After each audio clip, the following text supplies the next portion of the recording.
योग दर्शन साधन पाद सूत्र नंबर 40। शौचात, शौचात का मतलब होती है कि शौच के पालन से। शौचात स्वांग जुगुप्सा, स्वांग जुगुप्सा मतलब होती है कि अपने अंगों में जो वैराग्य, फिर आपका होता है पर असंसर्ग, यानी कि जब हम शौच का पालन करते हैं तो एक तो होती है हमें बाहर की शुद्धि।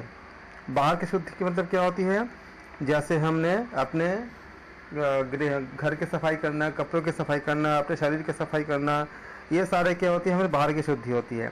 एक होती है हमारे अपने खुद के अंदर की शुद्धि, अंदर की शुद्धि, इसमें हम जप तप इत्यादि करते हैं जो मन की शुद्धि करता है।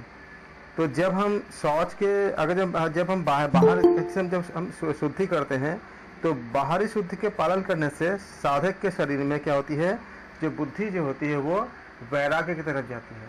सामान्य अवस्था में भी जब हमारा घर जब साफ़ सुथरा होता है और जब हम अच्छे से जब अपने शरीर को भी जब साफ़ करते हैं, नहा धो लेते हैं, तो हमारे मन में एक अच्छे से पवित्रता आती है अपने आप।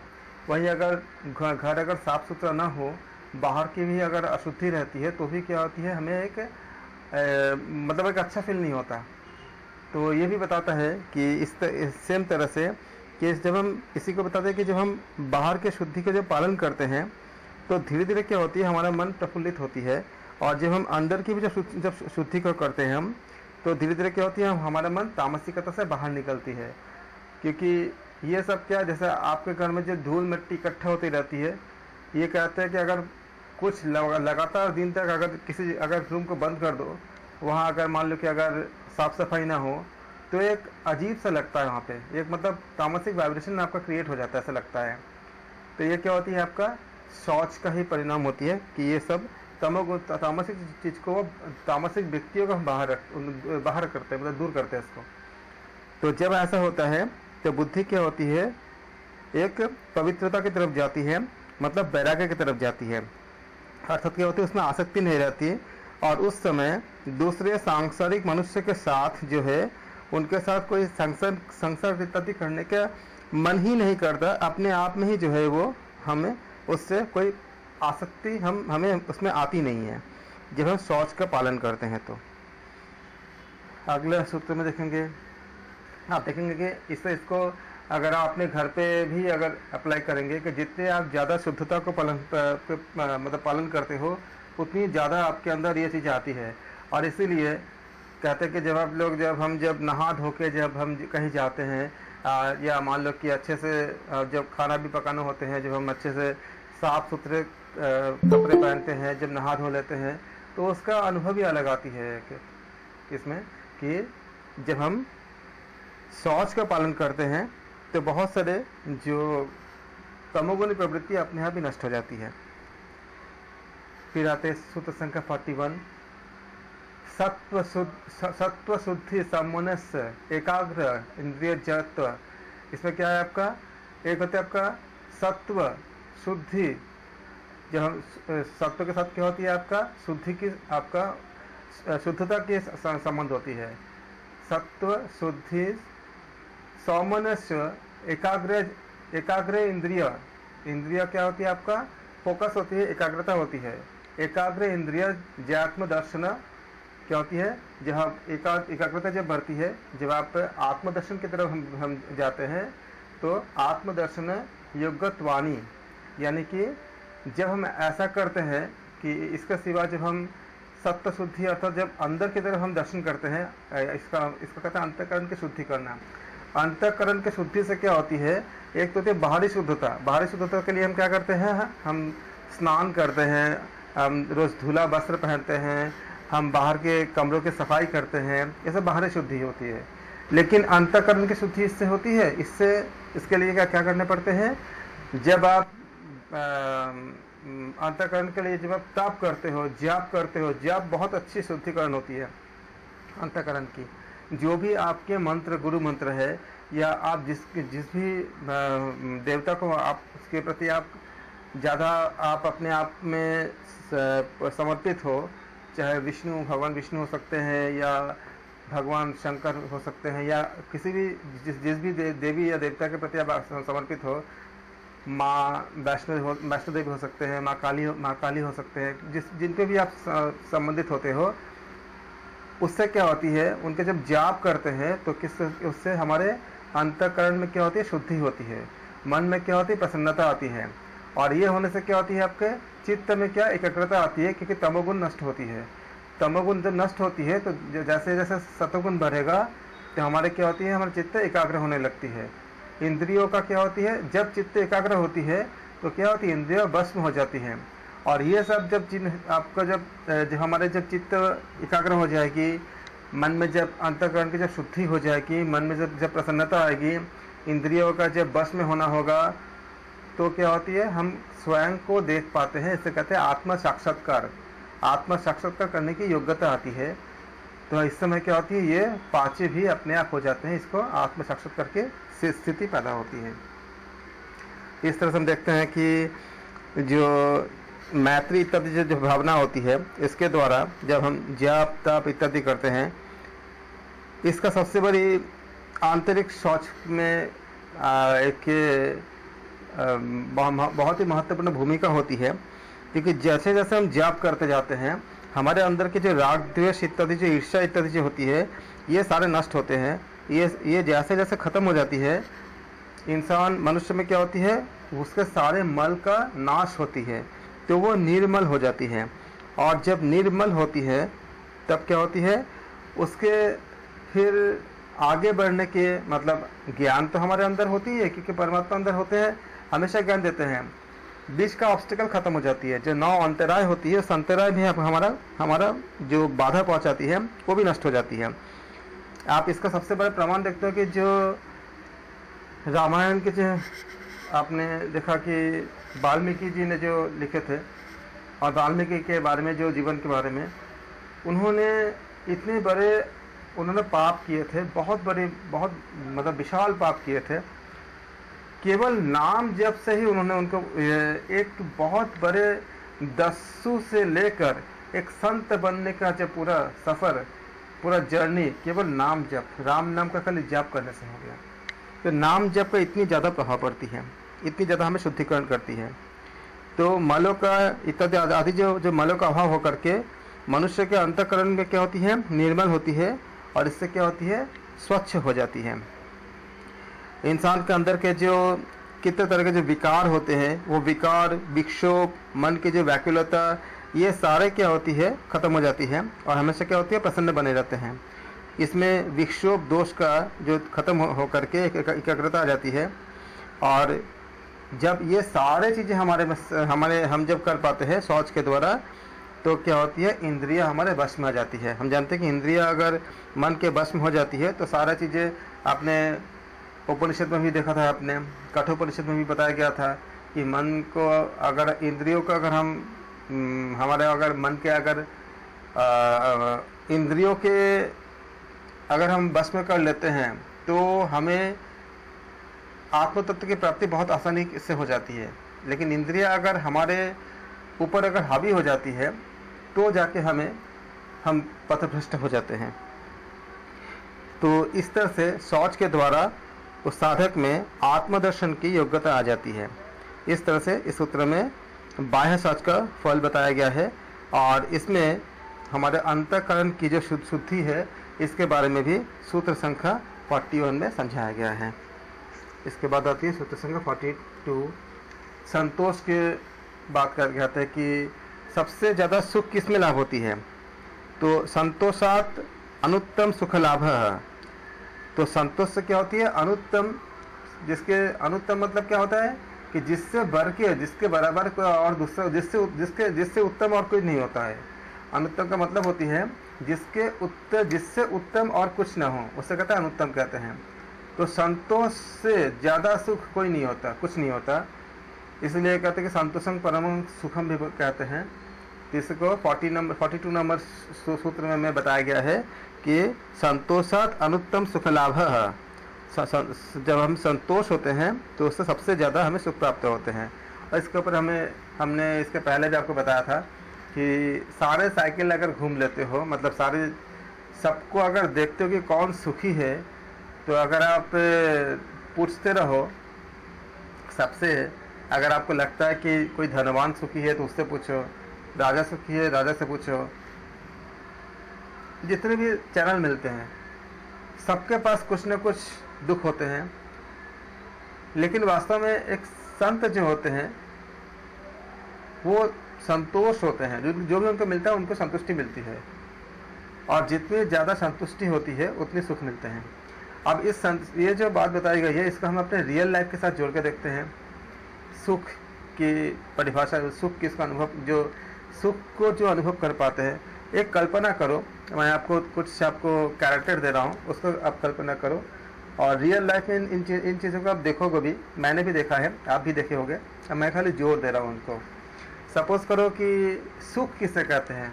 सपोज़ करो कि एक गरीब परिवार है जिनके पास बहुत ज़्यादा पैसा नहीं है, इतनी है, और बहुत ईमानदार परिवार है, बहुत ईमानदार है, गरीब है, और बहुत ज़्यादा उनके पास धन संपत्ति नहीं है।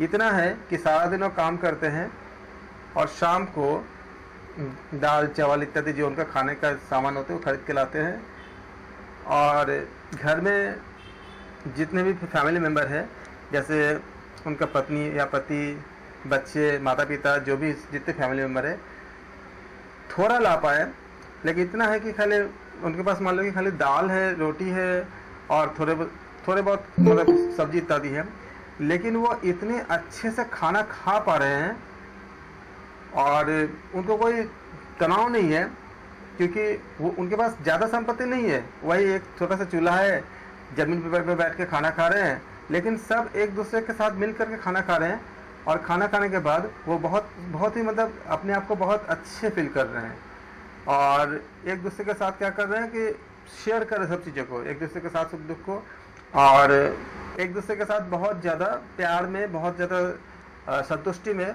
वो खाना खा करके रात को सो जाते हैं, और सुबह उठते हैं तो उनके चेहरे में कितना खिला हुआ रहता है। ये एक सीन था। देखो उनके पास क्या था, उनके पास बहुत ज़्यादा संपत्ति नहीं थी, केवल संतोष था। उनको पता था कि इतना ही हमें मिलनी है, लगभग हमें इतनी सैलरी मिलेगी और इतने पे हमें मतलब गुजारा करने होंगे, उसलिए उनको कोई तनाव नहीं है।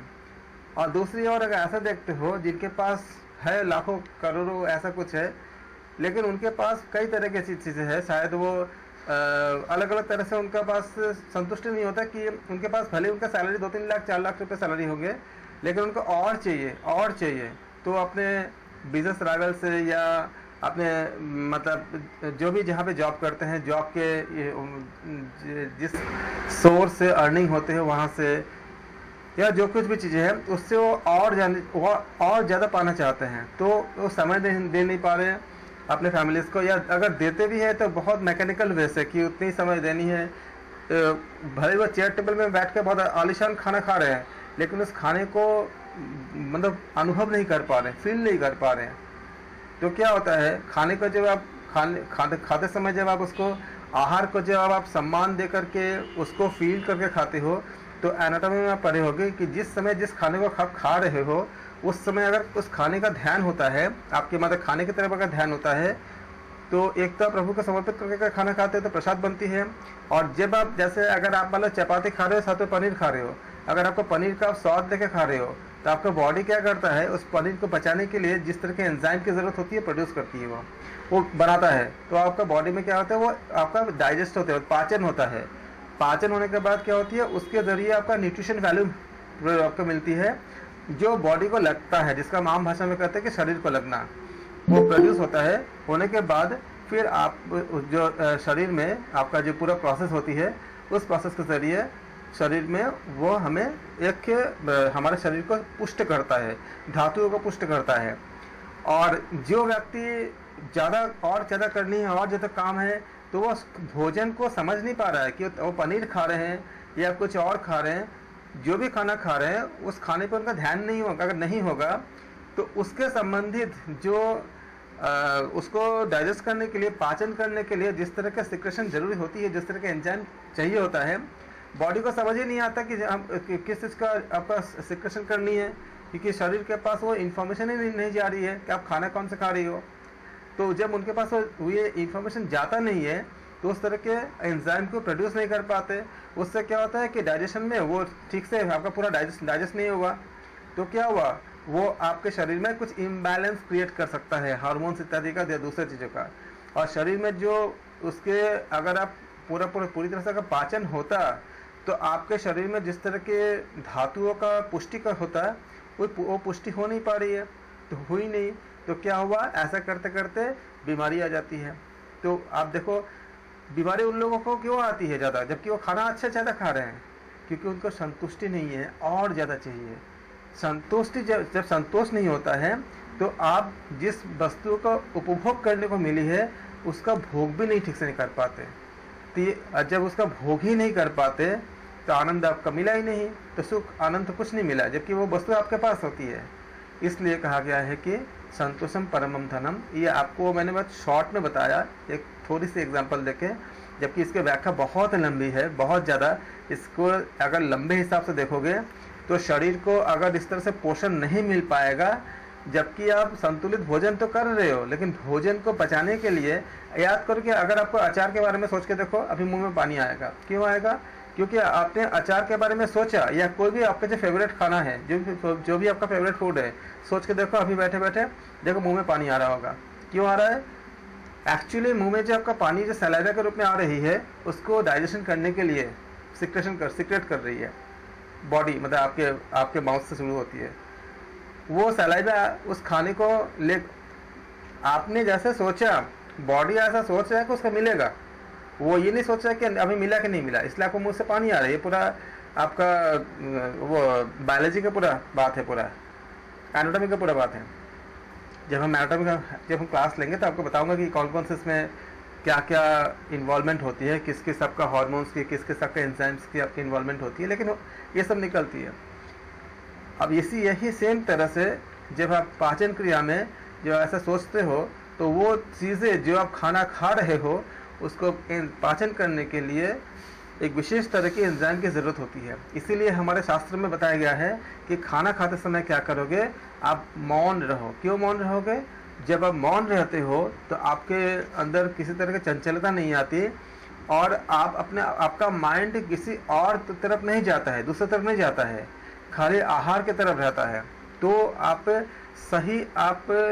उसके बारे में सोच पाते हो, क्योंकि उस खाने के बारे में, उस खाने को खाने से पहले आपने अगर प्रभु को समर्पित हमें करना ही चाहिए, अगर नहीं करना ही चाहिए करके हमें खाना खाने होते हैं। तो जैसे ही आपने प्रभु को समर्पित किया तो क्या होता है कि उस खाने में जो गुण होता है वो प्रभु को समर्पित होकर प्रसाद के रूप में आ जाती है। जो प्रसाद के रूप में आती है तो सात्विक बन जाती है। तो इसका गुण के हिसाब से भी वो आपके शरीर में जब जाएगा वो सात्विक आपका ऊर्जा पैदा करेगा, जो इंद्रियों को क्या करेगा, इंद्रियों को उसमें इंद्रियों को आपके वश में करने में काम आएगा, क्योंकि सत्वगुण की वृद्धि करेगा। तो ये सब जब होंगे तो क्या होंगे, हमें संतोष मिलेगा। सत्वगुण में हमें संतोष भी मिलती है, तमोगुण रजोगुण में हमें संतोष नहीं मिलता, हमें लगता है और चाहिए। इसलिए ये सब कारण है कि क्यों संतोष से सुख मिलती है। हम बोल तो देते हैं कि संतोषम परमं सुखम, लेकिन होता कैसे है? ये सब आपका अंदर के पीछे का पूरा मैकेनिज्म होती है कि एक संतोष होने से, संतुष्टि होने से हम कैसे अपने आप को दीर्घायु कर सकते हैं, कैसे हम तनाव रहित जीवन की तरफ जा सकते हैं। और कुछ चीज़ों का एक्सेप्ट भी करना होता है। एक जो आपका जिसका एक गरीब इंसान जो है, मान लो कोई लेबर क्लास का हो सकता है या ऐसा किसी क्लास का हो सकता है, जिसका पता है कि वो कितना ही काम करेगा सैलरी को उसको उतनी मिलेगी। अगर मान लो कि जो लोग आपका किसी को अगर कोई अगर दिहाड़ी मजदूरी करता है, उसे पता है कि एक दिन में हमें उतनी सैलरी मिलेगी हमको, तो उसके जीवन में उतना तनाव रहता ही नहीं है कि हमें ज़्यादा कहाँ से मिलेगा, क्योंकि उतना ही मिलना है उसको, चाहे जितना भी काम करेगा उतना ही मिलेगा। इसी तरह से इसलिए वो ज़्यादा सोचता नहीं है कि हमें और हम क्या, उसे पता है कि उतने ही मिलने हैं, तो उस जगह से उसको तनाव खत्म हो जाती है। उसी प्रकार से अगर मान लो कि कुछ लोग ऐसे होते हैं जो जिनके पास क्या होती है कि ज़्यादा अगर कोई मतलब वो ज़्यादा लोगों के साथ नहीं होते, कुछ लोग होते हैं कि अकेले ही रहते हैं, उनको पता होता है कि वो अकेले रहने हैं, तो वो बाकी सब चीज़ों को आशा ही नहीं करते। उनको पता है कि हमें अकेले रहना है या हमें इतनी सीमाओं में रहनी है, हमें इतनी मिलनी है, तो उसी को लेकर के फिर प्रभु का पूरा समर्पित करके वो योग में डूब जाते हैं। जो प्राणायाम, योग, आसन या कुछ भी या चिंतन या नाम जप उसमें डूबे रहते हैं, और जो मिल जाते हैं उसको लेते हैं। गीता में एक बात बताई गई है, ये बात बताई गई है कि किसी भी तरह से आप जितना भी आपको मिलता है, आप जीवन यापन करने के लिए सात्विक तरीके से उसका उपभोग करते हुए अगर आप नाम जप करते हो या प्रभु को समर्पण करते हो, तो ये आपको बहुत ज़्यादा कर्मों को शुद्धिकरण करके, हो सकता है कि इस जन्म में ही हो जाए आपका पूरे योग के पूरा प्राप्ति, नहीं होता है तो इसके बाद के जो होंगे आपको इसी स्टेट्स के बाद ही आपको अगले जन्म मिलेंगे, जहाँ से आप अपने जर्नी को कंटिन्यू रखोगे। और भी बहुत अच्छी अच्छी बातें बताई गई हम गीता में जब हम अध्ययन करेंगे। इस बात को मैंने एलेबरेट इसलिए किया क्योंकि संतोषम परमं सुखम, इसको हम एनाटॉमी के एंगल से या स्पिरिचुअल ग्रंथों के दृष्टिकोण से या जो हमारे आध्यात्मिक शास्त्र है उसके अकॉर्डिंग या जो पश्चिमी विज्ञान है उसके अकॉर्डिंग भी, जो आपका मनोविज्ञान है और जो शरीर विज्ञान है मतलब एनाटॉमी जो है, इन सब के साथ हम एक्सप्लेन कर सकते हैं कि संतोष होने से हमारे शरीर पर, हमारे बॉडी के सेल पर, क्योंकि आप जानते हैं कोशिकाओं से मिलकर सारे पूरे बॉडी बनी होती है। कोशिकाओं की अपनी एक मेमोरी होती है, हर कोशिका की अपनी सेपरेट मेमोरी होती है। ट्रिलियन ऑफ सेल आपके बॉडी में होते हैं। जब आप सबको संतोष देते हो तो इन सब के अंदर से एक तरह की उनका मैकेनिज्म जो होती है ऐसे बनती है कि आपके लाइफ को, पूरे लाइफ स्पैन को बढ़ा सकता है, क्योंकि तनाव रहित हो जाता है जब संतोष होता है। तो अब जब तनाव रहित होते हैं या तनाव कम हो जाते हैं, संतोष और तनाव इन्वर्सली प्रोपोर्शनल होते हैं। अगर संतोष होंगे तो तनाव कम हो जाएगा, अगर असंतोष होंगे तो तनाव बढ़ जाएगा। तो संतोष होने से क्या होती है, तनाव बहुत कम हो जाती है। उस केस में क्या होगा, खाली मेडिकल साइंस का खाली इतने अगर आर्टिकल को ले लेते हैं कि मैक्सिमम बीमारियों का कारण तनाव है, तो खाली संतोष अगर ले लेते हो तो आपको इतने सारे बीमारियां होएंगे ही नहीं, होने का रूट कॉज ही पूरा खत्म हो गया। जैसे कि आपको कुछ जो मेजर बीमारी होती है कि डायबिटीज़ हो गया, फिर लीवर की बीमारीज हो गया, आप तो बोलते हैं कि मैक्सिमम बीमारियों का कनेक्शन आपको तनाव से होती है। मैक्सिमम कैंसर को भी कोरिलेट किया जा रहा है, करने की कोशिश की जा रही है कि इससे भी क्या तनाव के साथ कैंसर का संबंध है। तो ये सारे चीज़ देखो, जब संतोष होती है तो इतने सारे बीमारी से मुक्त होते हो। जब बीमारी से मुक्त होते हो तो आपका लाइफ स्पैन बढ़ा कि नहीं बढ़ा। बीमारी क्या करती है, लाइफ को कम कर देती है। ऐसे कुछ बीमारी होती है जो ठीक ही नहीं होती, उससे लाइफ एकदम खत्म ही हो जाती है। अगर वो नहीं होंगे तो आपका जीवन की वृद्धि, आयु में वृद्धि हुआ ना, इससे लाइफ स्पैन होता है। और साथ साथ जितनी ज़्यादा आपको लाइफ मिलेगा उतनी ज़्यादा आप प्रभु भक्ति करके आप अपने जीवन को और बेहतर कर सकते हो, समय मिल जाती है। क्योंकि इस जन्म में हम बहुत भाग्यशाली है कि हम भारत में हैं और हम योग में हैं, हमें ऐसे ऐसे परिस्थितियाँ मिली है कि हम योग का अध्ययन कर पा रहे हैं। ये सारे हमें हमारा सौभाग्य है। तो इसलिए संतोष का इतनी ज़्यादा रोल होती है, और भी बहुत ज़्यादा रोल होती है, बहुत बहुत मतलब लंबी। जैसे कि संतोष अगर होगा तो क्या होगा, जब एक माता जब गर्भवती होती है उस समय अगर वो संतोष अगर रहते हैं तो उनके अंदर तनाव इत्यादि नहीं होगा। और संतुष्टि तभी होती है सात्विक तरीके से जब आप स्पिरिचुअल भावनाओं से उत्प्रेरित होगे। और अगर आपका भावना स्पिरिचुअल भावना से अगर उत्प्रेरित होगे और उससे अगर आप संतोष अगर आपके अंदर रहेगा, तो ये बातें, ये सब आपका वाइब्रेशंस आपके बच्चे तक जाते हैं जो आपके गर्भ में होते हैं। जब बच्चे 9 महीने तक आपके गर्भ में होंगे और उसका जब ब्रेन जब बनता है, बाकी सब चीज़ें जब बनना शुरू होता है जिस समय से, अगर आपके द्वारा यही वाइब्रेशंस उस तक पहुंचता रहेगा, क्योंकि अगर आपके खाना उसका असर करता है, आपके तनाव उसका असर करता है, ये सब तो आपका मेडिकल साइंस से प्रूव है कि आपका खाना उसको मिलती है जो आप खाना खाते हो। वो बताते हैं कि इसलिए माता को कभी भी जैसे कि स्मोकिंग इत्यादि करने को मना की जाती है, क्योंकि उसका असर बच्चे पे आता है।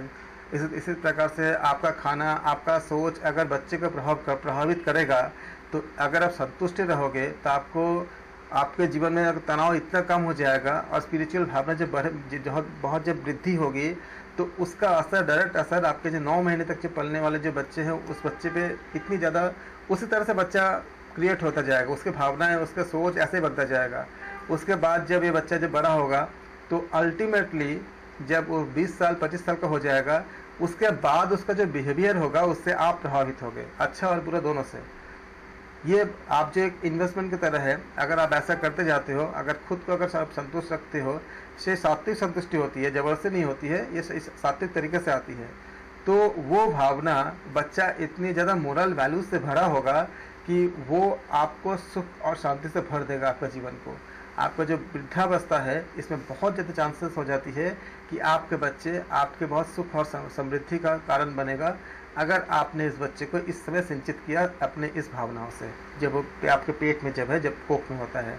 हम बाद में तो हम बहुत कुछ बोल देते कि ये कौन कैसा क्या क्या करता क्या नहीं करता है, लेकिन रिस्पॉन्सिबिलिटी हमारी भी होती है, मतलब माता और पिता की भी होती है।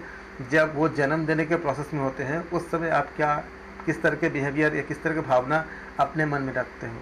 इसलिए संतोष का पूरे जीवन में इतनी बड़ी है आपका, मतलब इसका एक इतनी बड़ी साइकिल होता है।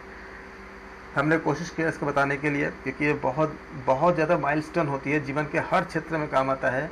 अगर ऐसा होता है तो फिर शायद ही किसी माँ को कभी वृद्धाश्रम जाना पड़ सकता है वृद्धावस्था में। अगर हम बच्चों को अगर इस तरह से, अगर हम जिस समय जन्म से पहले जब संतान जब कोख में होता है उस समय भी हम अगर हम अपने सदग्रंथों का पाठ करें और उसका अगर हम पालन करें, तो पहले तो ऐसे ही था, पहले तो कैसे इस तरह का स्थितियाँ नहीं होती थी क्योंकि उस समय पालन किया जाता था।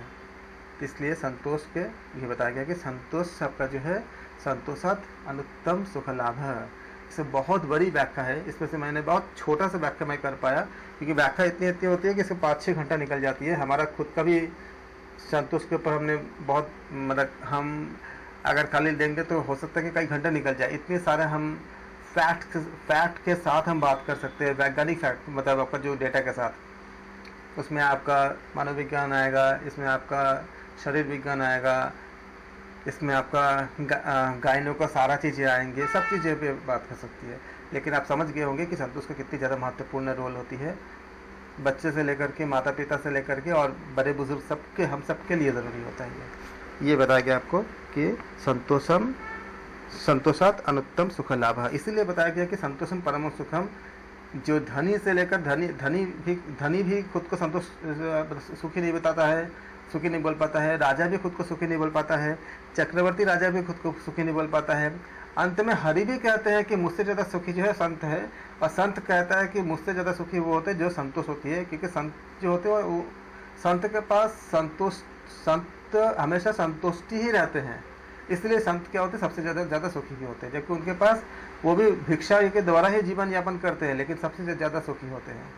तो आप समझिए कि यहाँ पे ऐसा क्यों बताया गया है सूत्र नंबर 42 में। फिर हम बात करेंगे सूत्र नंबर 43 सूत्र बहुत महत्वपूर्ण है, इसमें भी है काय इंद्रिया सिद्धि। देखो, एक होती है कि तप के तरह हम क्या करते हैं, हम तप के प्रभाव से कहते हैं हम अशुद्धियों को नष्ट करते हैं।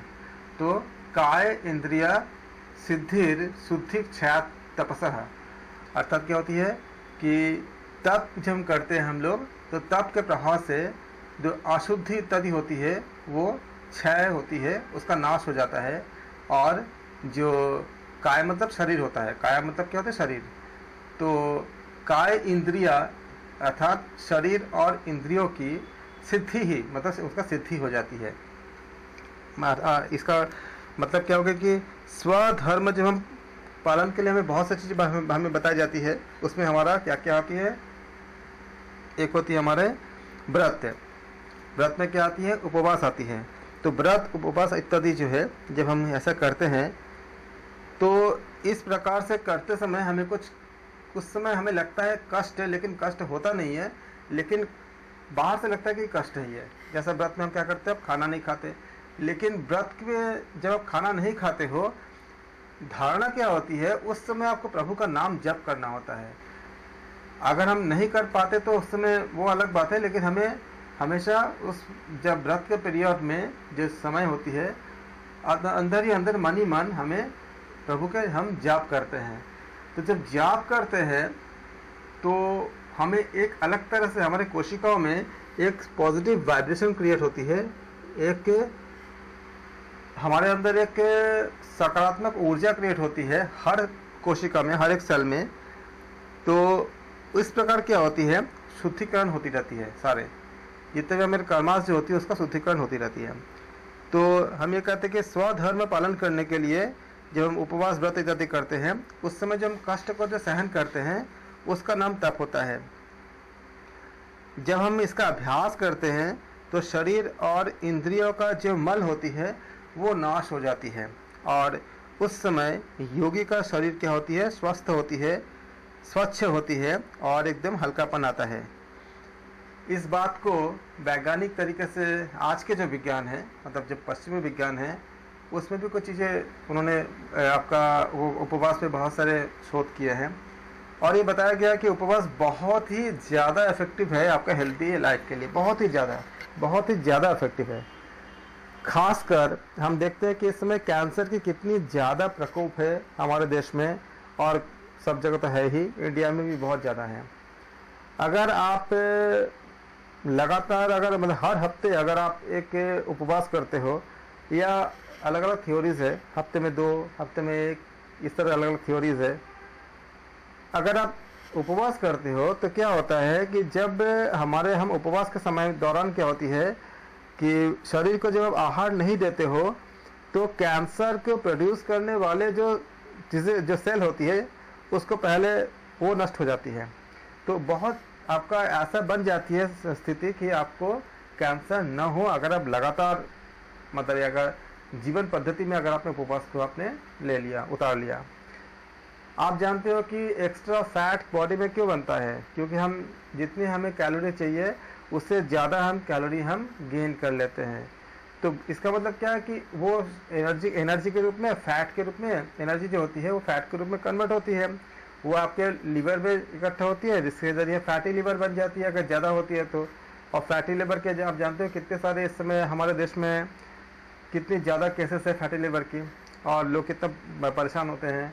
फैटी लीवर के भी कई स्टेज होते हैं, और आप जब लास्ट में पहुंचते हैं तो लोगों की मृत्यु भी हो सकती है, मृत्यु भी होती है। लीवर करीब आपका बहुत सारा फंक्शन आपका लीवर शरीर के लिए करती है। अगर लीवर फैटी हो जाएगा तो उसके लिए इतने शरीर में कितने सारे असर पड़ेंगे इसका, क्योंकि उसका फंक्शन अगर प्रॉब्लम आपका उसमें अगर ठीक से काम नहीं कर पाएगा तो। इसके अलावा क्या होती है कि स्किन के नीचे इकट्ठा हो जाती है फैट के रूप में, और इसके जो घातक परिणाम आप सबको पता है, हार्ट कार्डियो से लेकर के और जो हार्ट अटैक है और भी बहुत सारी चीज़ों में असर करता है। अगर हम उपवास करते हैं तो एक्सेस जो हमारे बॉडी को जितने एनर्जी चाहिए वो तो चाहिए, वो तो लेगा ही वो। अगर हम उपवास करेंगे तो उस समय क्या होगा, उस एनर्जी को वो जो हमारे जो फैट जो इकट्ठा हुई है उससे कंज्यूम कर लेगा। तो ऐसे अगर उपवास करते जाएंगे जैसे हमें रेकमेंड की गई है, तो क्या होता है कि उसके जो इकट्ठा हुआ जो फैट है वो खर्च होती जाती है। वो जब खर्च होती जाएगी तो ये सारे जितने हमारे अंदर जो विकार है फैट के बढ़ने से, उससे हम बच जाएंगे। जैसे हम बोलते हैं कि तनाव बहुत से रोगों का कारण है, इसी प्रकार शरीर में जो एक्स्ट्रा जो फैट होता है वो फैट भी बहुत से आपका बीमारियों का कारण होती है। तो उन सब बीमारियों से भी हम बच जाएंगे। तब इससे किसके जरिए, तप करने से। तो शुद्धिकरण तो इससे हो ही रही है। तो जब आपको तप करते हो तो शरीर संतुलित होता है, और जब संतुलित सब कुछ होती है तो योग की सिद्धि होती है। भगवद गीता में भी इस बात को बताई गई है कि जब संतुलन होती है तब जाके योग की सिद्धि होती है। जैसे बहुत खाने वाला या बिल्कुल ना खाने वाला, बहुत सोने वाला या बिल्कुल ना सोने वाला, इन व्यक्तियों को योग की सिद्धि नहीं हो पाती है। जो संतुलित होते हैं उनके सिद्धि हो पाती है। इस तरह से क्या होता है, हम संतुलन की तरफ भी जाते हैं। और भी बहुत से आपका बोला मतलब इस पे तप क्योंकि तप में क्या आती है, तप में आपका उपवास व्रत इत्यादि आता है। तो इससे आपका जितने फायदे होते हैं, एक तो ये हम देखते हैं कि ये एनाटॉमिकली डायरेक्ट फ़ायदा है, और आध्यात्मिक फ़ायदा भी बहुत ज़्यादा होती है, क्योंकि इसमें क्या होती है, तप में क्या होती है, आकाश तत्व की प्राप्ति होती है। तप मतलब आपका जब आप उपवास रखते हो आकाश तत्व की प्राप्ति होती है। अगर मैं आध्यात्मिक भाषा में अगर बात करेंगे तो आकाश तत्व की प्राप्ति होती है, ये आकाश तत्व में क्या होती है, सत्वगुण होती है, अर्थात हमारे शरीर में सत्वगुण की अधिकता होती है, तो तमोगुण का नाश होता है। तब क्या होती है, पापों के नाश होती है, क्योंकि तमोगुण का नाश होता है। तो इसलिए आप देखोगे कि जिस समय आपका ये जो समय होती है, जैसे आपका नवरात्र हो गया और भी ऐसे जो आपका जो पवित्र टाइम जो होती है, उस समय जो हमारे चारों तरफ कितना पॉजिटिव ऊर्जा होती है। और जब हम उस समय जब हम दर्शन करने जाते हैं या जब व्रत रखते हैं, हम खाना नहीं खाते, लेकिन देखो किसी के भी चेहरे देखो उस समय कितनी ज़्यादा ऊर्जा से भर जाता है। कहाँ से आती ऊर्जा? ये ऊर्जा जो दैवीय ऊर्जा होती है, ये हमें एक तप का हिस्सा होता है जो हम जब उपवास रखते हैं इससे प्राप्त होती है। ये क्या होती है, हमें शुद्ध करती है, इसलिए हमारे इंद्रियां भी वश में हो जाती है और हम योग की तरफ हम आगे बढ़ पाते हैं, अग्रसर हो पाते हैं। इसलिए योगी का शरीर क्या होती है, स्वच्छ, स्वस्थ और हल्का हो जाता है। और हम ये भी जानते हैं कि जब इसको हम लगातार करते जाएंगे एक लंबे समय के बाद, तो काय संपद रूप शरीर संबंधी सिद्धियों की तरफ भी हम आगे बढ़ते हैं। इसकी जिसमें हम जानते हैं कि सूक्ष्म और दूर देश में जो स्थित होते हैं, इन ऐसे विषय को देखना सुनना इन सब के बारे में, लेकिन वो तो एक अलग स्टेज है। शुरुआती दौर पे हमें अपने अंदर अपने शरीर और अपने मन में शुद्धता लाने में बहुत ही मददगार होती है, बहुत ही हेल्प मिलती है। सूत्र संख्या 44, स्वाध्यायात इष्ट देव संप्रयोग। स्वाध्यायात मतलब स्वाध्याय से, इष्ट देवता संप्रयोग मतलब इष्ट देवता की भली भांति क्या होती है, साक्षात्कार हो जाती है। स्वाध्यायात मतलब स्वाध्याय करने से, इष्ट देवता संप्रयोग मतलब इष्ट देवता की क्या होती है, हमें उनको हम साक्षात्कार यानी क्या, उनको हम महसूस कर पाते हैं। आप एग्ज़ाम के लिए एग्ज़ाम में जब अगर आते हैं तो आप इसको लिखना कि साक्षात्कार हो जाती है। साक्षात्कार का ये भी अर्थ होती है कि आप उनको अपने हृदय में अनुभव कर पा रहे हो, मतलब समझ पा रहे हो। लेकिन इसके बारे में जब कई जगह बातें आती है कि निर्मल जितने होते हैं, तो बच्चे को ज़्यादा जो निर्मल होते हैं, जिनके अंदर कोई ज़्यादा छल कपट नहीं होते हैं, उनको बहुत जल्दी मिलते हैं। और जिनको छल कपट होते हैं उनको वो फिर वो ऑब्स्टिकल पैदा होता है, फिर वो नहीं मिल पाते, उनको उसके लिए कार्य करने पड़ते हैं। लेकिन जब हम स्वाध्याय करते हैं तो हमारा छल कपट नष्ट हो जाती है, और जब नष्ट हो जाती है तो पूरा क्लीन हो जाती है, ऑब्स्टिकल सब समाप्त हो जाती है। उस समय क्या होती है, इष्ट देवता संप्रयोग अर्थात इष्ट देवता की हमें साक्षात्कार हो जाती है।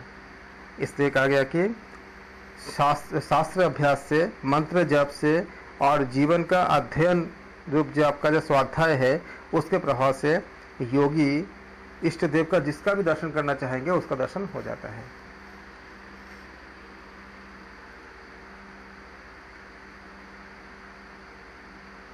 फिर आते हैं सूत्र संख्या 45, समाधि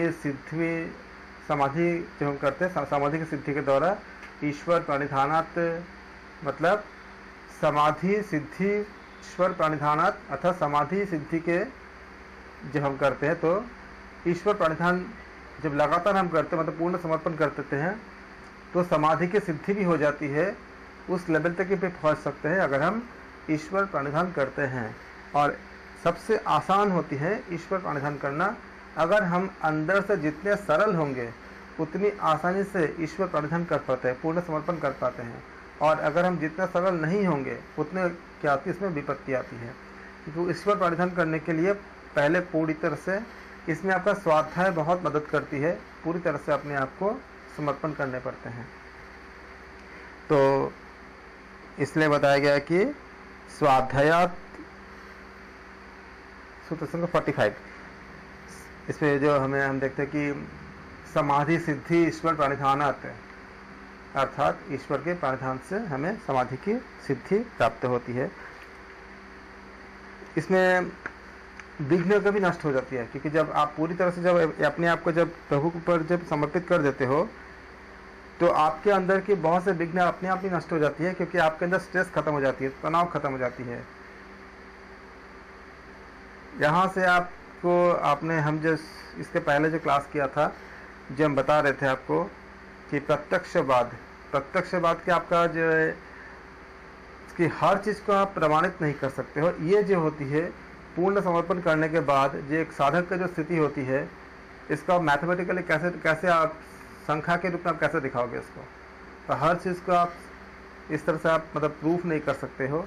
उसके बाद आपका आया जो हम रिसर्च में हम जो पेपर हम के बारे में जो हम स्टडी कर रहे हैं, रिसर्च मेथडोलॉजी के बारे में, उसमें जो बताया गया था कि ये जो उसमें हम आपको समझा रहे थे, बात कर रहे थे कि जब ईश्वर प्रणिधान करते हैं उस समय जो स्थिति पैदा होती है उसको हम मैथमेटिकली समझा नहीं सकते।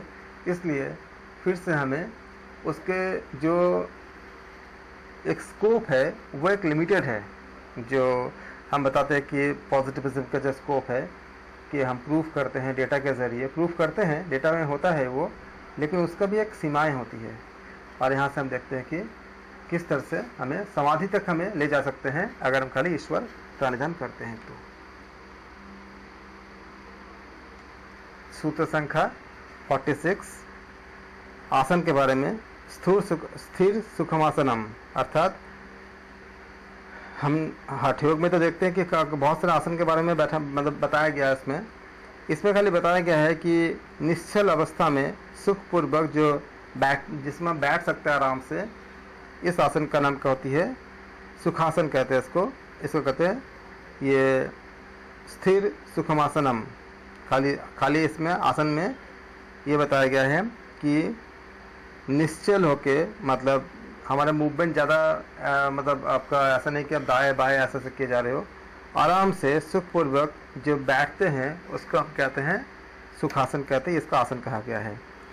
हठ योग में तो बहुत तरह के आसन बताया गया है, लेकिन यहाँ योग दर्शन में ये बताया गया है कि इसमें कोई स्पेसिफिक आपका मेथड नहीं बताया गया है, ये आपके कंफर्ट पर ही छोड़ा गया है। लेकिन इसमें आपको एक ऐसा भाव रखना चाहिए, ऐसे आसन में इस तरह बैठना चाहिए कि आप लंबे समय तक बिना हिले डुले, आप जैसे अगर आपको प्राणायाम करनी है तो आप प्राणायाम कर सको। क्योंकि आपको मान लो पद्मासन में बैठ गए और आप खाली 5 मिनट ही बैठ पा रहे हो तो क्या होगा, फिर आपका बॉडी हिलने लगती है, तो आप लंबे समय तक अभ्यास नहीं कर पाते हो।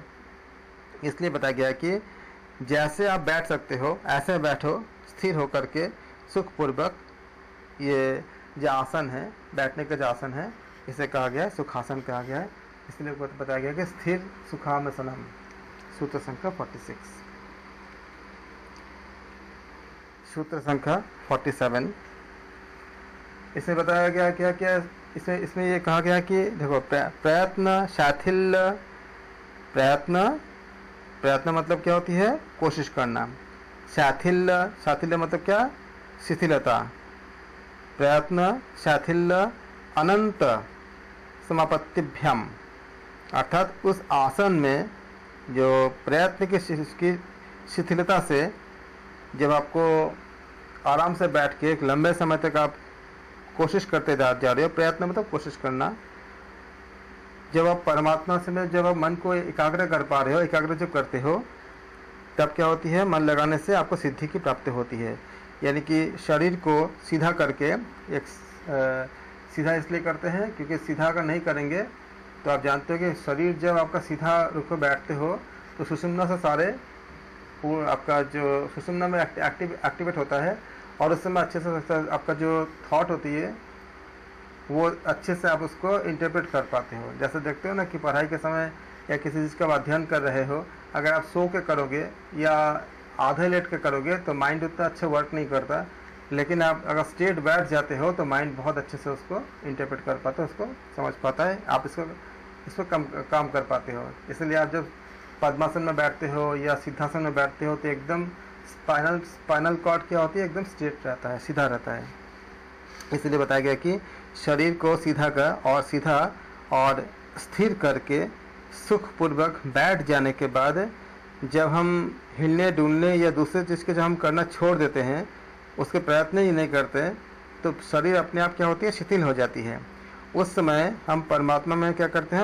हम लगा पाते हैं, और जब हम मन को लगाते हैं तो इससे क्या होती है? हमें सिद्धि की प्राप्ति होती है। आप देखे होगा कि शेषनाग इत्यादि में आप देखो इसमें आपको दिखाया गया है कि किस तरह से बैठने का जो आपका विधि बताया गया है। और भी कई जगह टीका हमें मिलती है जहाँ पे हमें इस बात को बताया गया है कि किस तरह से हम सीधे होकर बैठने से हम अगर परमात्मा में अगर मन लगाते हैं तो वो सिद्धि तक हमको लेके जा सकता है। सूत्र संख्या 48। ततो मतलब क्या हुआ? उससे। ततो दंदन विघात, अर्थात इसमें क्या होती है? दंदों का आघात नहीं लगता। आपने सुने होगा ना, जो लोग तपस्या करते थे, आपका जो हमें मिलती है, पुराण में मिलती है, सब जगह मिलती है, जो लोग तपस्या करते थे वो उष्ण, ठंडा, गर्मी, इन सबको कोई इसका असर नहीं पड़ता था। क्यों? क्योंकि ऐसा करने के बाद जो हमने अभी जो व्याख्या किए थे, इस तरह से जब हम प्रयास करते हैं तो क्या होती है, इस आसन से दंदों का आघात हमें लगता नहीं है, उससे हम बचे रहते हैं। अर्थात जो दंदों का जो आघात होती है वो हमें ज़्यादा असर नहीं करता। इसलिए बताया गया है कि तत्व दंडानुभिघात है। उस आसन की सिद्धि से क्या होती है, हमें दंदों का प्रभाव से हम अपने आप को बचा सकते हैं, मतलब हमें उसका असर नहीं होता है।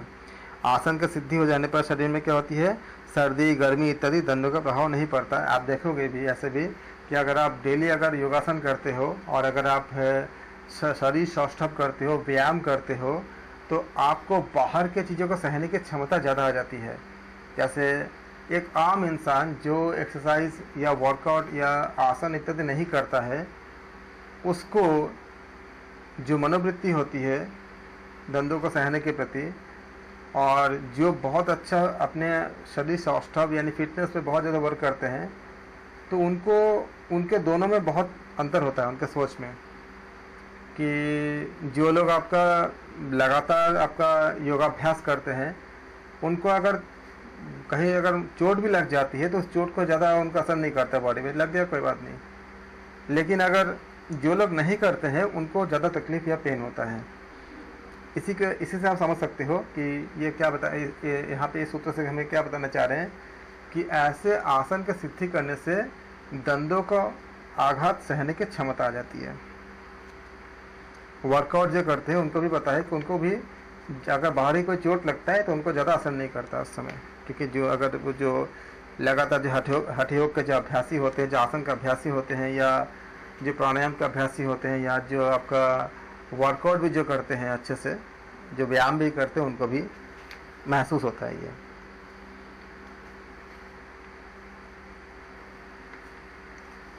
यहाँ तक हमने 48 नंबर सूत्र तक हमने कर लिया हमने। फिर हमारे पास 7 सूत्र बचेंगे। इसका हम कल की क्लास में हम समाप्त कर लेंगे और आपका साधन पाद समाप्त हो जाएगी कल। इसके बाद हम करेंगे विभूति पाद। आप सबका धन्यवाद। Thank you.